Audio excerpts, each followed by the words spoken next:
¿Se puede separar la música del mensaje? Sí, claro, pero siempre es mejor la música con mensaje.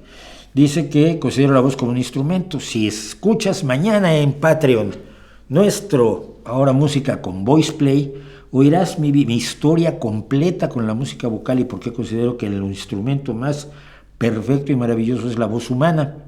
Y lo considero así desde que era muy jovencito.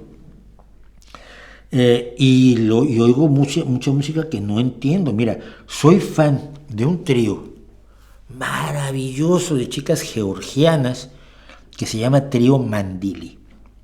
Mandili es el delantal que usan, el mandil que usan las mujeres en Georgia. Es el Trío Mandili. Son tres chicas que cantan a voces, acompañadas por un instrumento georgiano maravilloso de 3 cuerdas que se llama el banduri, o panduri, entre el P y B es panduri, y que suben un video cada domingo, y cada domingo yo lo pongo en Twitter y digo, es domingo, es el momento de disfrutar con Trío Mandili.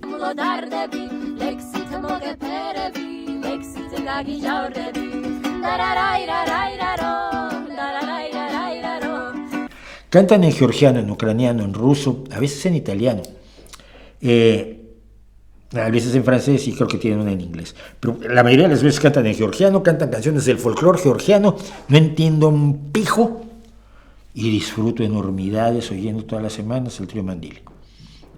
Creo que se puede separar la música del mensaje letrístico porque la música tiene un valor como tal, por eso hay música instrumental.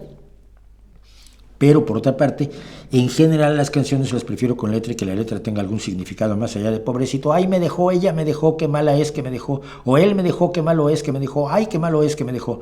Luego un disco completo de qué malo es que me dejó. Hombre, no.